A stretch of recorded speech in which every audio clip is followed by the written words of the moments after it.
We're 4 games into the season against 4 of the best teams in the NBA. What have we learned about the Utah Jazz, and what do we do about the guard line struggles? It's all coming up next on today's edition of Locked on Jazz. Pow.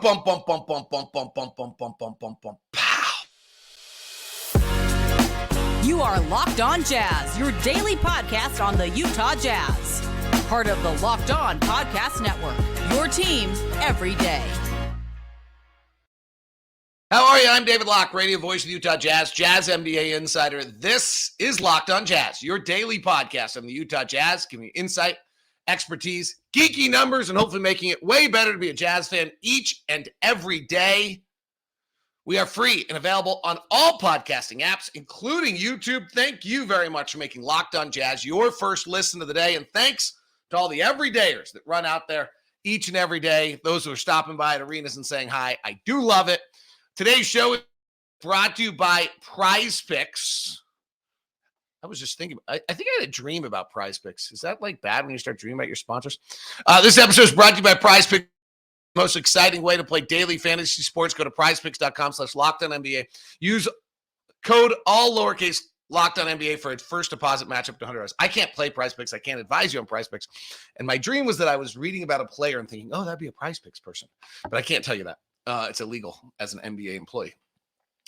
Here's today's show. We're going to look at where we are after 4 games. We're going to dig a little bit into the guard line that is certainly struggling and see what we're seeing. And then a bunch of other notes, some things we've really established that we're very good at. Where are Lauri's free throws? We've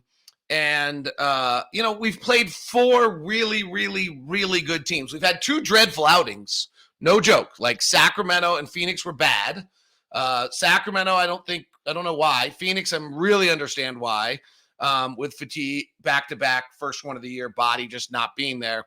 And then I thought we played well against Denver, and I thought we played well against the Clippers. Clippers, we were virtually perfect and beat a full-strength Clipper team. So we'll dig into all that. This is what the early instinct, by the way, is to say about, we're only 4 games in. There's not much to it. I totally disagree with that. So I'm a huge believer in the first 20 games of the NBA season, and I'm not much a believer of the last 20 games of an NBA season. When guys getting hurt, teams start resting. I look back at like Ochai had his career high against Denver. All their guys played, but they didn't really play, right? It was the second to last game. They were clinched. They were just playing to stay in shape. There's just, right now, everyone's out there. The effort's pretty strong in every game I'm watching. I've watched a ton of the league. The effort's super strong. Guys are coming at you. They're there to prove a point. Everyone's kind of still, if you're not a star, you're jousting for playing time and positioning. If you are a star, you're jousting for, like, Luka's trying to prove a point right now, right? Like, Luka's out there to prove he's the MVP. Steph's out there trying to prove a point right now. Boy, is he ever. So I'm a big believer in what's going on in the first 20 games, which is actually, I think, the best sample size of the season. Like, if you asked me the 20 games, I would take the first 20 and the third 20 as the ones that, to me, tell me the most. The third 20, if you catch teams while they're still positioning. And then the last 20, I get nervous about those numbers. They just don't mean a lot to me. In fact, I literally asked on the last day of the season last year, I asked somebody, hey, what do I take of this? And they're like, nothing. And I think there's something really to it. Like, it's learning experiences and it's opportunities, but like Chris Dunn's last 22 is not playing right now into the first 20 of an NBA season, nor is Ochai's last. Now Ochai's maybe a little different at a young developmental stage that he's going to end up bringing that with him at some point in time here. But right now it's not particularly rolling. Here's what we've learned so far. First of all, we have played what I like Golden State a lot. So, but arguably could be the 4 best teams in the West, right? I mean, you just can make the argument at least. Sacramento looks really good. They're going to struggle a little bit here. They finally have an injury. De'Aaron Fox is out for a while. Phoenix is going to be really good. The Clippers are loaded. They're really, and then Denver's great. Denver's great. So, our chance of winning, anyone, like Denver's going to lose 3 games at home all year. We weren't going to be one of them that's going to get them. But I thought we played much better last night. I think what we've really learned, though, is we have to be really good to win. And if we're not really good, it can get ugly really fast. We go back to those shows we did during the preseason and during the offseason about top 100 players in the NBA. So generally we had Lauri Markkanen as top 30, and then depending on the list, Walker was either in, and then some people had Clarkson and Sexton and John Collins, and like I'm not sure any of those guys are playing like top 100 players right now. Like Walker was pretty good last night, got behind the defense. We executed much better. We played really well last night, particularly in the second half. Like the offense scuffled miserably in the first half last night, and then in the second half really got going. And really we executed very, very well to get Walker behind the defense and get some of those opportunities. And that was a really good sign. And so Walker looked way better. Like sometimes Walker's dependent on how everybody else executes around him. But I think that when you see that so far, like you see that that's a nice sign, considering truly how difficult I think it is going to be, for anyone to beat them. Last night, by the way, here's our by-period offense. We had an 81 offensive rating in the first quarter. League average is like 110. We had a 92 in the second quarter. Then we really played well in the third quarter, got up to 109. Our defense was great. We held them to a 96 offensive rating. And then in the fourth quarter, a lot of offense. We had a 140, 138. They had a 125. Last night, though, I thought last night was a pretty good performance. Our defensive rating last night was a 112. And our defense right now is ranked 30th in the NBA. And I think when you look at last night's the first time that we had a really good defensive outing. Denver's average offense is about a 120 this year. They were 118 last year. They were 118 during the playoffs. They've been 121 this year. Outing in that third quarter last night, I think, is signs. We've seen snippets of this, right? We've seen little snippets at times, and that's what has to get better. And that's a little bit of where we are. We're beginning to have some identity. We're a great rebounding team. Will Hardy put in the three pillars offensively and the three pillars defensively of what this team was going to be this year. And one of the pillars that has really struck is that this was going to be an elite level rebounding team.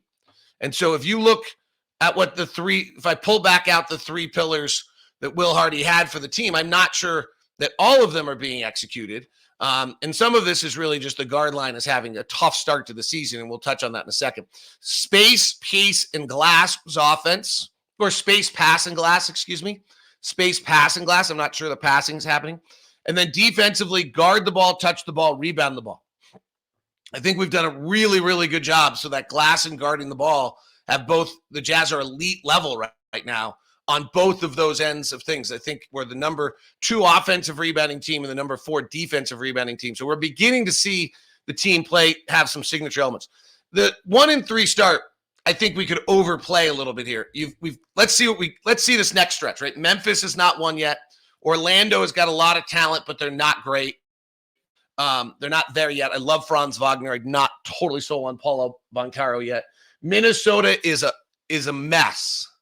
They lost last night. Their floor spacing is horrendous. Their basketball intelligence is limited on the floor. They're so wild talented. I argue they have the second best starting lineup on the floor. You don't see it when you watch them play. Then we have Chicago and Indiana before playing Memphis and Portland. So we just played 4 of the best teams in the NBA in the Western Conference. Our next 8 games are games where, or probably 7 games are games where we should have a shot. Like the line going into those 7 games. Like last night, I don't know what the line was, but I didn't think we had much of a shot last night. Denver's on a different level, continuity, togetherness, understanding. But our next 7, we really should have a shot. But the bottom line of what I've learned in the first 4 games is we need guys to step up, and we just aren't getting it. Like if you look at like that top 100 thing, I go back to that kind of and feeling that a lot. If you go back to the top 100, so you've got Lauri, and then guys have got to elevate into that group. And our second best player is Jordan Clarkson. He is just in a miserable scuffle the last 2 games and hasn't been elite yet the way he can flame on. Colin, Jalen, John Collins, Walker Kessler, which are probably the group of guys that could make that jump.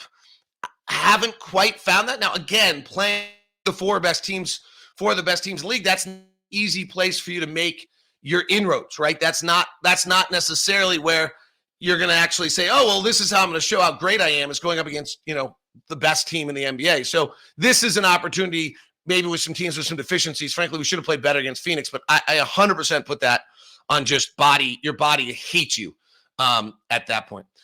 Defensively, I thought last night was really important. 126 defensive rating against Sacramento, 119 against the Clippers, 134 against Phoenix, back down to 111 last night. That's good. Our field goal percentage defense has been really bad. We've allowed over 60 effective field goal percentage in almost every game. We've got to figure that out. Our rebounding is so good that it's actually what's helping us out, and then we've been all over the map in our fouling. All over our map in our fouling. Like last night was a brilliant night. We didn't foul against Phoenix. We were just tired, a step late. We fouled everybody. And Clippers, we fouled a lot because I think they're physically so imposing. But our rebounding really has been vital to having success. And then we're just not a high hands-on ball turnover forcing team as of yet. All right, we'll dig into the guard play and figure out what's going on there, what has to happen, and where we're heading with the guard play coming up here as we continue on today's edition of Locked On Jazz. Today's show is brought to you by Murdoch Hyundai, located at 4646 South State Street, also located in Logan and Linden.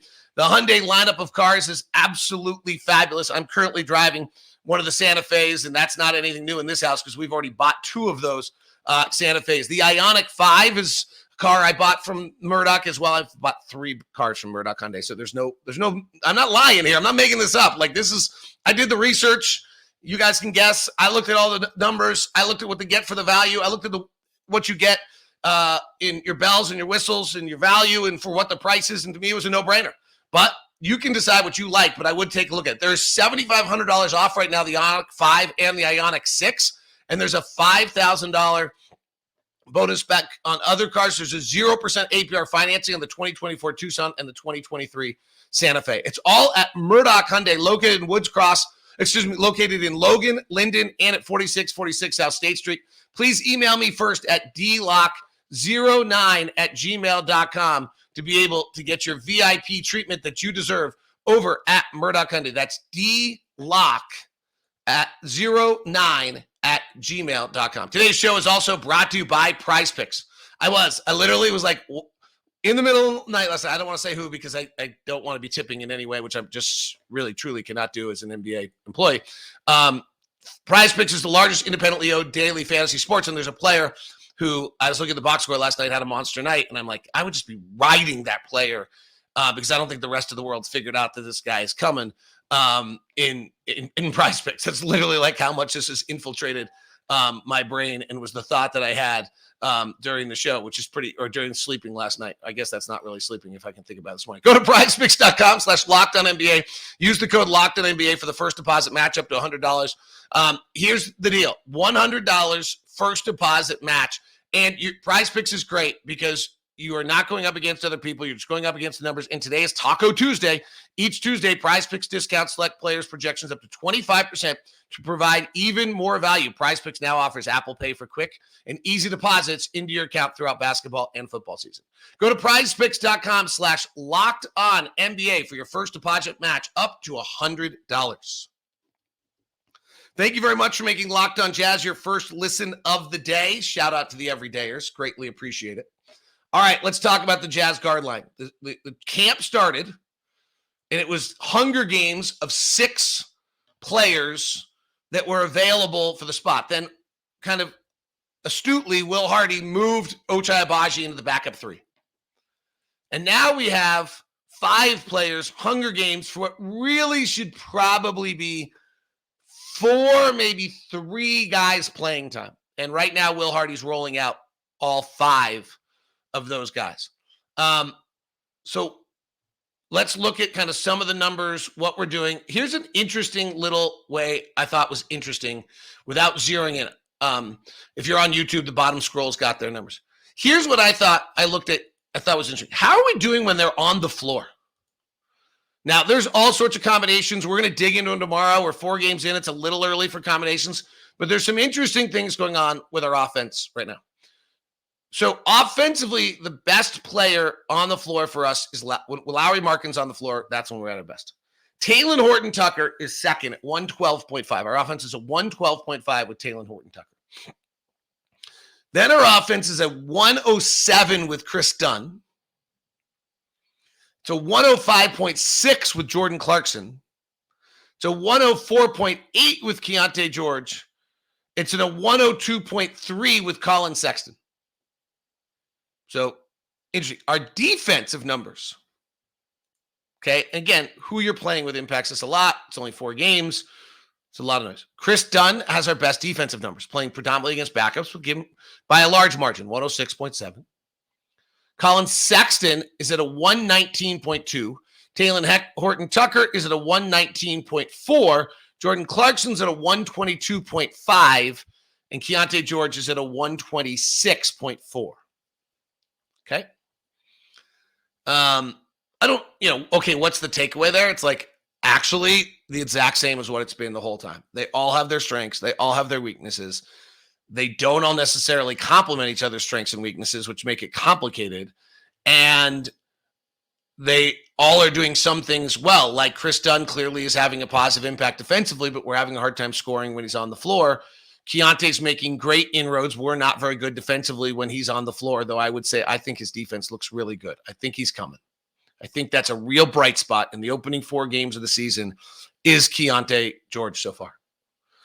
He just looks so comfortable. He looks like he belongs. We do need him to put the ball in the basket. That is not something we've seen him do at any point in college or even in summer league at a very high percentage. And he's at 39% and 33% from 3 so far this year. Quick scan of guys' numbers. Colin Sexton is shooting 41% and he's 2 of 9 from 3. Jordan is shooting 35% and 29% from 3. That one really stings. Like, Jordan's supposed to be our second best player. And a lot of this guard line stuff is all supposed to come off Jordan being Jordan with his track record of who he is. And then you complement around it, right? Jordan, to his credit, has 20 assists so far in 4 games, which is really a great sign of his development. Made a great pass to Lauri last night after he missed all 3 free throws, got his rebound back. He does have 14 turnovers, 10 of them in the last 2 games. He's really scuffling right now. He looks visibly frustrated on the floor and uncomfortable and probably misses a little Mike Conley setting him up. You're not always sure probably where Taylor or Colin are going right now on the floor, so he's going to have to find some rhythm with them. These guys are all trying to learn something new together. Taylor has done one thing really great. Taylor is remarkable. He's shooting 40% from 3, which is like, that's a huge step in his development. That's really pretty awesome. And the other one is Taylor, incredibly, has 21 assists and just 4 turnovers this year. So 2 really exciting numbers on Taylor. The struggle in the 2-point range is just so real. He's 8 of 23 on 2s. And just at the rim, he just scuffles. He just corkscrews and gets in there, and he doesn't have a lot of lift unless he's got room. And so he's 7 of 17. Like 6 feet of the basket. He's 6 of 14 at the rim. And this is like, these guys are just developing and figuring it out. They're all super young and still have these steps of development that have to happen. And then Keyonte is 39% from the field and 33% from 3. He's taking just 3 free throws. Super impressive. 12 assists, 4 turnovers. He's coming. Like, it's clear. Let it play out. Let it happen. He just looks so comfortable every minute on the floor. Unnaturally comfortable for a 19-year-old. It's super exciting. And then Chris Dunn is 7 of 22 shooting and 0 of 5 from 3. And has 9 assists and 8 turnovers and 9 fouls in limited minutes. So Chris Dunn just has not found that same rhythm in the last 22 games he had last season when he was the best he's ever been in his career. And then Ochai has not really found his rhythm in playing this backup kind of small forward position. He's 3 of 15 shooting and 1 of 7 from 3 so far this year. Hopefully he will, because he's an important part of our future. But so when you kind of look at the guard line, it's just been this kind of, That's what drives this train, again, against 4 of the best teams in the NBA. Let's see what they can do against Memphis. Now, Marcus Smart's going to get into you, and Memphis is athletic, but they're 0-4. Let's see what they can do against Orlando and some of their youth. Let's see what we can do against Chicago, and they don't have a real point guard. They're playing Kobe White and Ayo Dosunmu. That's a good opportunity for our guards. So let's see what we can do in those. And let's see how Keyonte takes his first road trip. Like, you got to let Keyonte have a bunch of these experiences for the first time before you throw him into the deep end. But we can see it, right? Like, if you just look at Keontae's game by game, is already in 4 games, you can see Will Hardy's confidence in him just increasing ever so much. Like, his first game 19, his second game 12, his next game 27, last night 20. Like, it's just a little bit more every single night for him. And he's just going to have to, it's hard. Like, Kevin Durant shot 41% at 7 feet tall as a rookie. And I think LeBron shot 42% as the most physically imposing person ever in the history of the NBA. Like, what Donovan did for us our rookie year is a kind of a one-off that we're not going to see maybe ever again, or very, very rarely. But I think, Keyonte, if you want the bright spots early, certainly the way Keontae's playing, certainly the professionalism of how Kelly's kind of intermixed and has an impact on this. And we'll get into some more of those positives coming up here. We'll look at that, and then 1 or 2 other items here that 3 games into the season or 4 games into the season that jump out. The takeaway on the guard line is just kind of really what we've seen so far of all of training camp and all of the season. We've been doing this for a long time, about 4 or 5 weeks, is nobody separating. Guys are showing signs. Taylor's assist to turnover ratio, 21 assists to 4 turnovers, is a super great sign. Taylor shooting 40% from 3 is a super great sign. Those are minor separators of him showing some growth.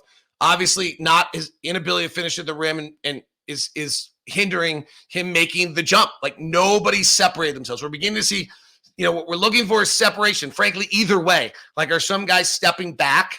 We haven't seen Chris Dunn take the 23 games that he took at the end of last year and parlay it into a new step of a former 5th pick of a draft and be that guy that we are hoping to see. Colin, I think we saw a shift last night a little bit with Colin, and I'll talk about that when we continue here on Locked On Jazz. That may open things up for Colin a little bit. I think I saw a little shift in the way we are doing things, so hopefully that will lead to a little bit of opening something up for Colin and getting him going here. We'll talk about that. A little concern on something with Lauri that's going on, and then we'll touch on a few other notes as we kind of look at us 4 games into the season before our upcoming stretch of games here on Locked On Jazz. Today's show is brought to you in part by our friends over at Game Time. You can use the code LOCKEDONNBA for $20 off for your first-time purchase over at Game Time. Game Time takes care of your ticket buying needs in, I think, all the ways you want. First off, when you're using these apps, and there's a multitude of apps, you're really worrying like, okay, am I getting the best price out there? Well, they have the low price guarantee for you. Game Time guarantees you that if you find tickets in the same section or row for less, they'll credit you 110% of the difference. Second thing, you want to know like what area you're sitting. You want to be able to see your seats. You don't want to suddenly get there and have an obstructed view. Game Time allows you to see the view from your seat before you buy, so you know exactly what to expect when you arrive. And all-in prices show you the total up front, so you know you're getting a great deal without hidden fees. Buy tickets in seconds with 2 taps. It comes right to your phone. Go to download the Game Time app, create an account, and use the code LOCKEDONNBA for $20 off your first purchase. $20 off your first purchase at LOCKEDONNBA. Terms apply.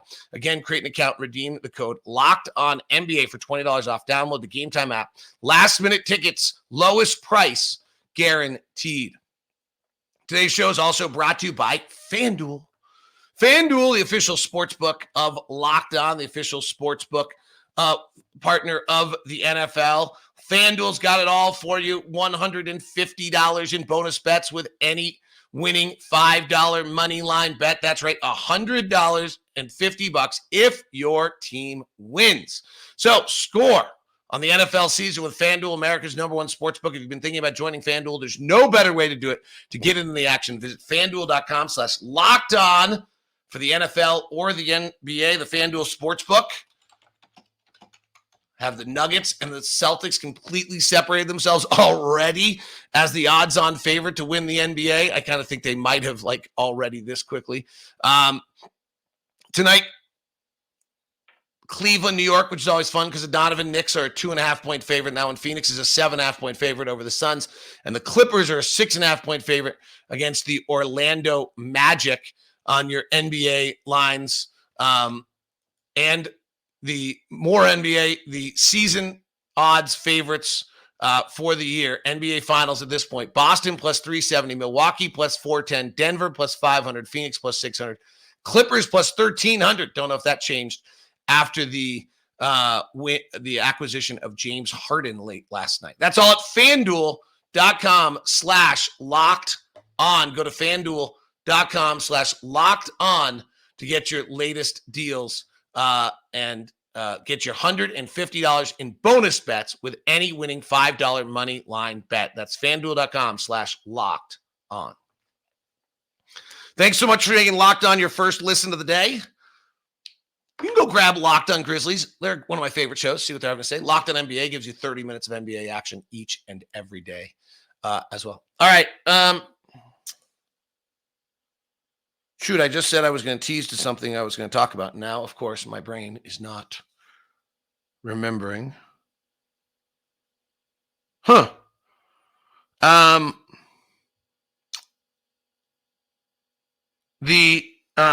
Lauri's not shooting free throws. So I don't know why, but it's a little disconcerting. And it's a little disconcerting because this is what really was Lauri's jump last year. I don't know if it's because there's only floor space for him or what, but Lauri last year jumped from 2.6 to 6 free throws a game. And right now he's at 3.5. He's not taking more threes. He's taking the exact same amount of threes as he took a year ago, 9 a game, which is fabulous, or 9.5. He's taking the same amount of twos. So he has jumped from 7.5 to 9.5 threes a game.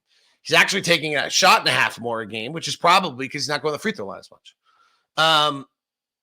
His three-point shooting is electric. He's at 44%. He's just incredible. He's averaging 25 points a game. His numbers he's averaging 10 rebounds, and his assist numbers have actually jumped. He's still great. I'm just a little like fish scoring free throws is really efficient and really an easy way to get buckets. So we had some weird things officiating last year. I don't know if there's just free throws are going to be down. Free throws are really boring. The NBA would love to get free throws to be down without the game being too physical. If they're really honest about it, they don't like free throws. It's a stoppage of action. People leave the game because of it. The free throw rate so far this year, I'm looking this up right now, just wondering kind of out loud, is an 18.6. Last year, the free throw rate was a 20.9. Okay, we might have just found something. That was interesting. I think they would like to have it be lower. So it was a 19.3 the year before. So if that's the case, we're seeing a 10% drop in free throw rate right now. And Lauri has gone from 6 free throws to 3.5, which is more than 10%, but might be somewhat of the reason. So that one's jumping out at me, like going to keep an eye on it, see what's going on. I don't think it has anything to do with Lauri's game. I think it might have to do with where our floor spacing is, where our comfort level is, and some of those things about us. We're not shooting a great percentage from 3 yet. And so Lauri really is shooting a great percentage from 3, but Lauri can't spread the floor for himself yet, if that makes sense. So Lauri is not seeing a spaced floor when players are when he has the ball, because our other guys haven't started making threes yet. Will wants us to take threes. We took, I think, the 5th most amount of threes in the league last year. Right now, we're in the middle of the pack, but we're only making 33.6% of our threes, which is 20th in the league. Or is that right? Yeah, 20th in the league. And Lauri's making 43% of them. So that may be leading to some of the free throw issues for Lauri. So just not as much space for him. It was great to see Walker get a really good game under his belt. He was certainly getting frustrated, but I think A lot of that was just way better offensive execution by the Jazz in the second half last night. They ran their stuff. They were able to initiate and engage Jokic defensively, which is what you have to do. Denver allowed the second most amount of shots at the rim last year. So if you can engage Jokic at the point of the screen, then you can get over the top of him, and you can either with the drive attack or you can get over the top of him with the lob, which is exactly what they did. The Jazz had a really good, I don't want to get into it too specifically, kind of coaching game plan last night on some things they should and shouldn't do, and the players executed it very, very well. And we're able to get those lobs to Walker and get that done. So there's a lot of, hey, we're 1-3, and there's a bunch of guys that are kind of scuffling on that guard line. But there's a lot of really big positives going on here, and I think we'll see it over the next 7 games. And that is, okay, Lauri's still terrific, so you have that cornerstone piece. Guys are trying to figure out how they work together. They haven't played together. They don't have that camaraderie. We're trying to see how they can play, what they can do to play together and understand each other better. Then we're looking at the fact that you have begun to establish certain kind of entities of how you want to play. We are seeing them go to shoot around, work through something, and execute it. Phoenix, we didn't. We had no shoot around. We saw a team that was super tired and didn't understand personnel. Will said it the other night. Like, we just did a really bad job of like knowing who you were guarding and what the play is. There's a tough thing here with young players that when you're switching everything defensively, you actually have to know your scouting report on all 5 guys. And so there were times when guys were hugging non-shooters and giving airspace to shooters. Like, is that because in their mindset they're like, I'm off tonight. The guy I'm primary guarding is not a shooter, and then all of a sudden you get switched onto Eric Gordon and you give him too much airspace and he busts a 3 on top of your head. So I just think there's these little developmental things, and we've played teams that are good enough to exploit them.